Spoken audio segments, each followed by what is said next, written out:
Good afternoon. It's Thursday, which means we're here talking about education. I'm Rachel Silberstein. I'm the education reporter for the Albany Times-Union. The first thing that I wanted to do is throw a question out there. This week I got the chance to interview BOCES superintendent of the Capital Region, Anita Murphy, and we talked a little bit about some of the school reopening plans that are underway. And it seems like, a plan is starting to take shape, and schools are going to look very different in the fall when they reopen than they do now. Last week, the governor announced that schools, in fact, will be reopening by September. But it seems like, just talking from superintendents and officials and school leaders in the area, that it'll definitely involve face coverings. It'll involve PPE and extra cleaning and sterilizing equipment. It will involve smaller class sizes, and it will likely involve health checks at the door to ensure the safety of students and teachers. And there's also been a couple of polls out this week regarding how teachers and parents feel about going back into school buildings when there is no vaccine. And we know that the COVID-19 pandemic has not been completely quenched yet. And so there are a lot of concerns about, whether it's safe to go into buildings. Some teachers have underlying conditions and may not feel comfortable. And at least 30% of parents in America polled say that they are not comfortable sending their kids back to school quite yet. And we're also seeing a lot of school districts starting to poll parents and ask them, how do you feel? How do you like distance learning? How's it working out for your kid? They're doing space studies, seeing which kids really require an in-classroom experience and one-on-one time with the teacher to be successful. And so that's something that I think a conversation that parents are starting to have with their children. Is this something that you enjoy? Are you one of those kids that thrives at working at your own pace at home? Or are you someone that prefers to be in a classroom environment? So parents out there, teachers out there, I'd love to hear from you. Let me know how you feel about returning to the classroom in September, knowing that there's no vaccine, knowing that they'll be returning to a much more sterile environment, and that the classroom will look very, very different. Conversely, how do you feel about the fact that, quarantine is maybe technically over and the state may be starting its reopening plan, but that doesn't mean things are returning to normal anytime soon. The other thing that we are talking about this week are school board elections. School board elections and school budget votes, which are happening a month later this year. This year, since it's all happening by mail, everything's a little different. I'm writing this weekend about how school districts are kind of struggling to, compile a voter roll, which a lot of them don't have, because, while some districts require eligible voters to register, residents of the district to register to vote on a school budget, a lot of them just require you to live there, and you come in and show up to the polls and you can cast a ballot. And in that case, they don't want to disenfranchise anyone, or they don't want to be accused of disenfranchising anyone. So they really have to send every single eligible voter, a ballot. And one, that's a new expense for school districts they never had to deal with before. And two, it's, extremely challenging. There hasn't been a database kept of who lives in what school district. So they're trying to work with boards of election to try to compile a comprehensive list of eligible voters and addresses so that they can send everyone a ballot. And they're also responsible for, a return stamp. So it is a big expense. And I think USPS is trying to work with school districts on that as well to make it more efficient and make it cost effective, because of course this is taxpayer dollars that they're spending to enable this to happen. The other thing is the requirements to run for school board. If you were ever thinking about it, the requirements have suddenly been softened a lot because of COVID-19. It used to be you had to collect between 50 or 100 signatures to get on the ballot. Now you just need to declare that you're over 18 and live in the district. I don't know if anyone verifies that information, but all you have to do is self-declare and you're on the ballot. And so I think initially there was a fear that there would be districts would be overwhelmed with candidates for office who were trying to get on the ballot. And it turns out, according to the New York State School Boards Association, that didn't really pan out that way, although there are a handful of districts, including some in the region, where they are seeing quite a large pool of people who want to run. And that could be, due to a variety of factors.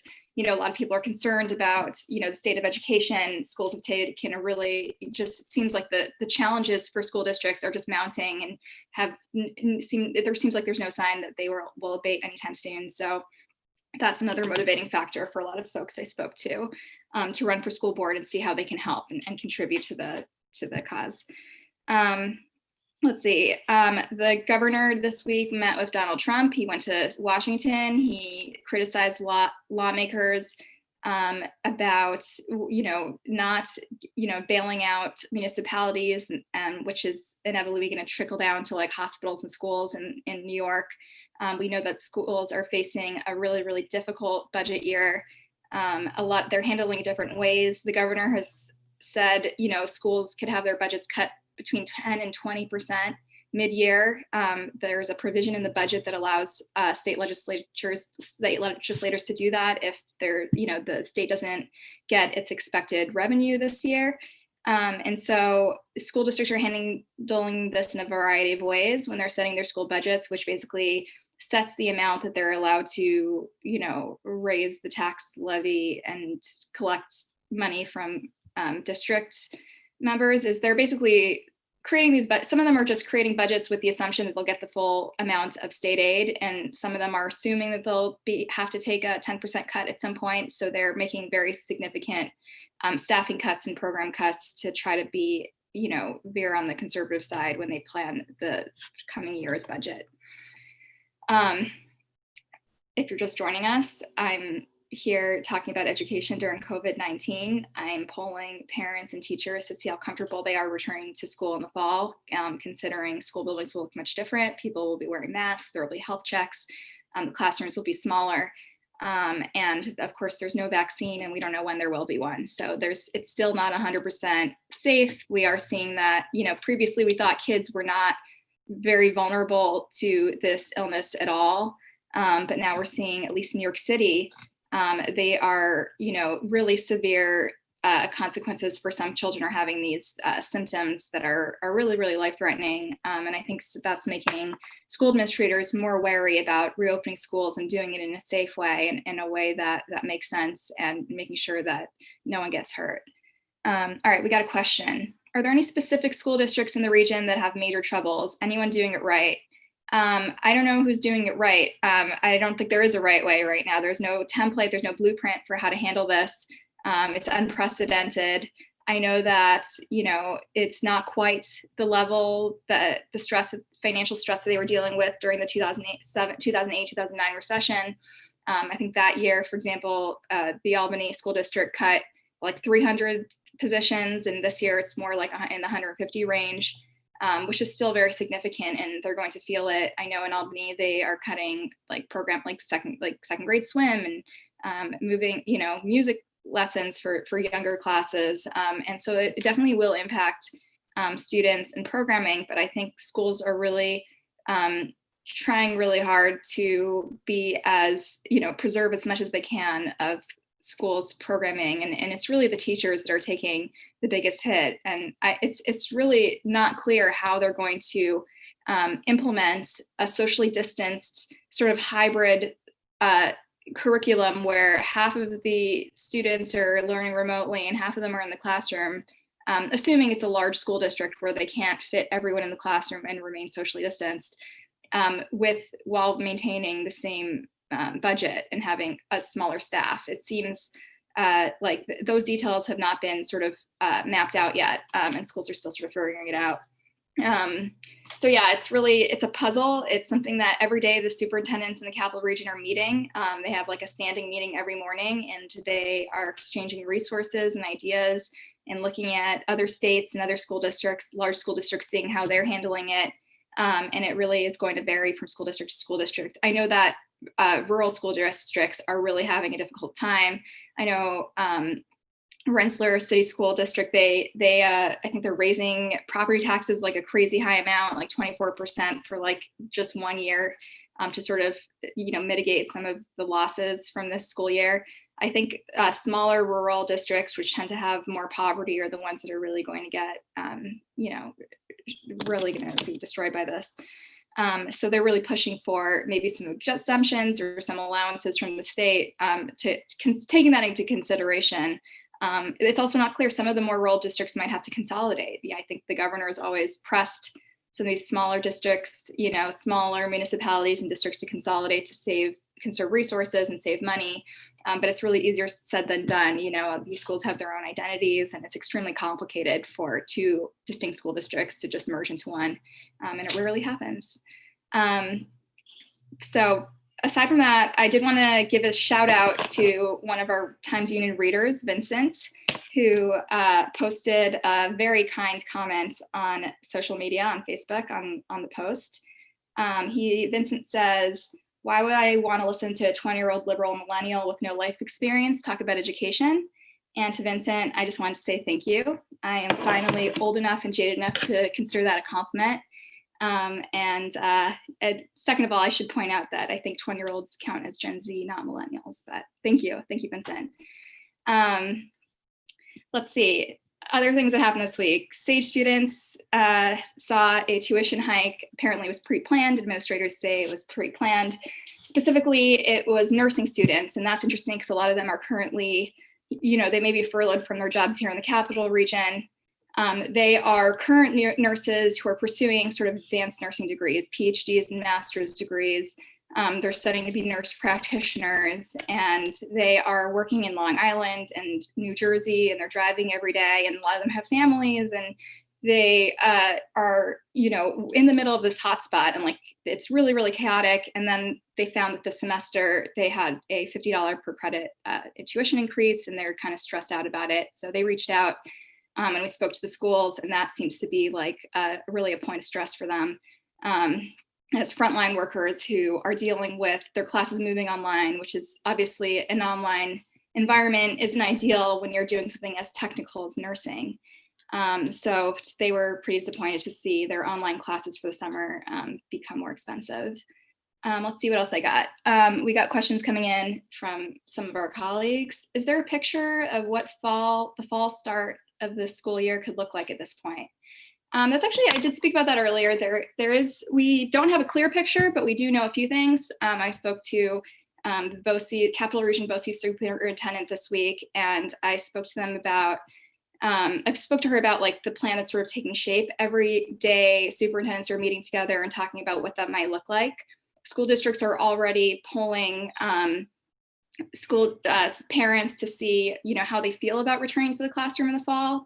We know that there's going to be some parents who just don't want to send their kids into the classroom. They're not comfortable. There's no vaccine. It's just, if they feel it's unsafe, especially if their kids are fairly independent and able to learn remotely. And there are kids, whether they were bullied or they just, do better in an independent environment. There are kids who do thrive in learning remotely.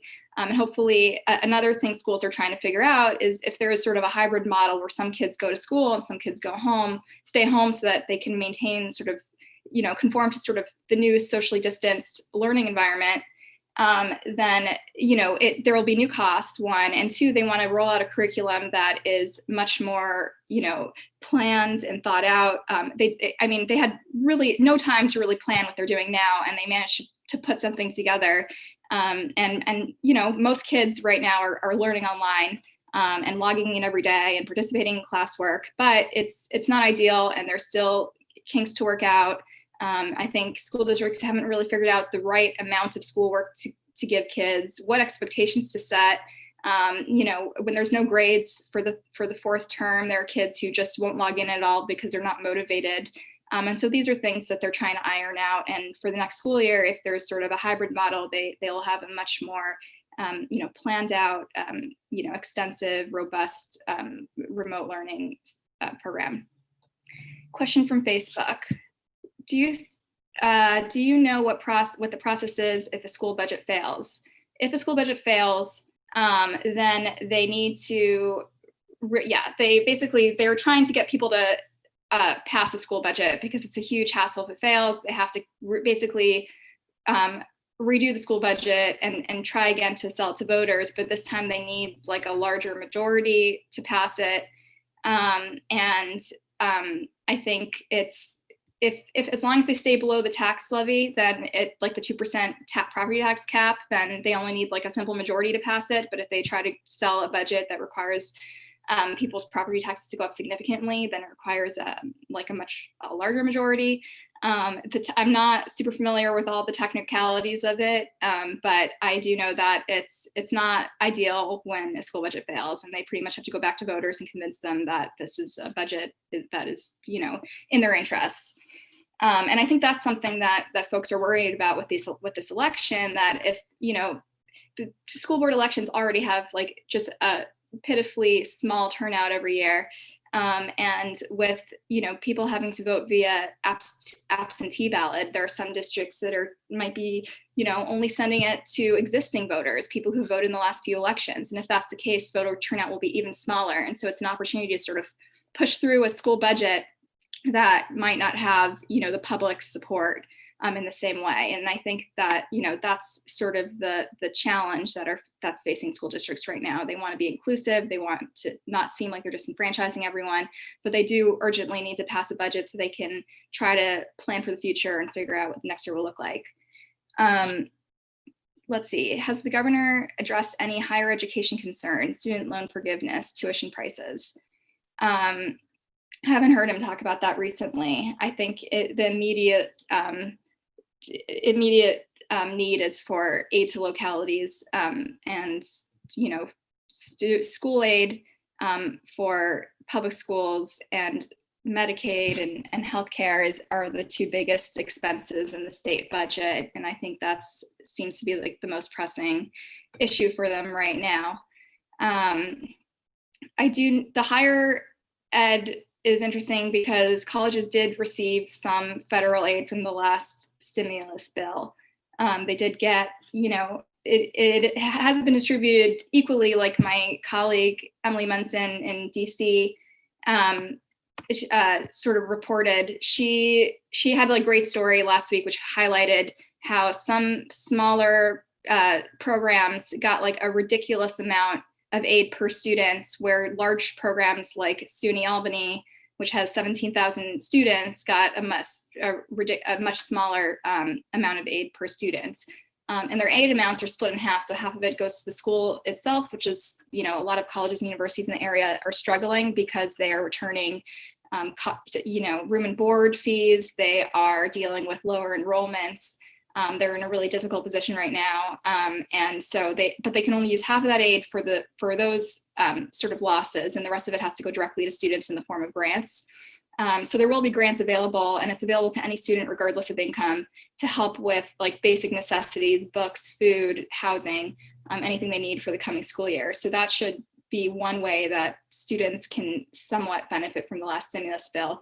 I do know that they're lobbying for a more flexible stimulus bill, which allows colleges and universities to use the aid in a variety of ways, because there are, upcoming costs. They're also sort of looking at PPE costs and social distancing costs. If they do decide to reopen in the fall, what will they look like? I know a lot of colleges are already deciding not to reopen in the fall. I know CUNY downstate is really thinking about keeping universities remote, keeping its colleges remote for a bit longer. Let's see.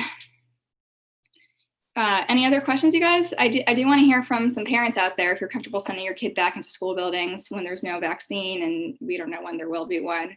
If you're a teacher out there, I know the teachers were polled too. A lot of them are not comfortable going back into the classroom, and some of them just can't go back into the classroom for health concerns.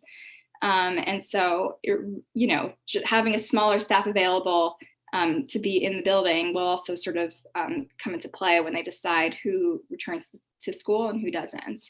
I think they're also polling, they're trying to get the economy back up and running. So they're sort of polling who in the capital region must have, and schools be open in order to return to their jobs. We can't fully revive an economy if schools are closed, because a lot of parents rely on school for daycare. And if their kids are home all day, there's just no way to really, bring everything back. Let's see what else happened this week. So school budget, stage tuition, so it seems like one thing, schools are really taking a hit, enrollment's down. We saw at RPI, for the first time, we saw a lot of staff getting furloughed at colleges across colleges and universities in the region. But I think, was it last weekend, we heard that letters were starting to go out. People are actually getting cuts, like full-time faculty that are non-tenured are getting laid off. They're also cutting quite a large number of adjunct positions. And our economy really revolves around, we have like 21 plus colleges in the region, and our economy really revolves around academia and our colleges and universities. So that is definitely going to send it, have reverberations across the region. The fact that, the number of faculty positions is shrinking, in part because of like lower enrollment projections, but also other costs associated with planning for a more socially distanced campus environment. So yeah, that is sort of the grim news of the week. If you guys are just joining us, we're here talking about COVID-19 and what schools might look like when students come back. We know that we don't know exactly what it will look like, but school leaders are talking about it every day. We know that some students are probably going to stay home and they're not going to be in the classroom, either because their parents are not comfortable sending them there, or because they're doing fine in a remote learning setting, and their parents are comfortable staying home with them, or they're able to work independently while their parents are at work. For older kids, it's different than younger kids. They might just have younger grades open, and high school kids a lot of them will be able to work from home.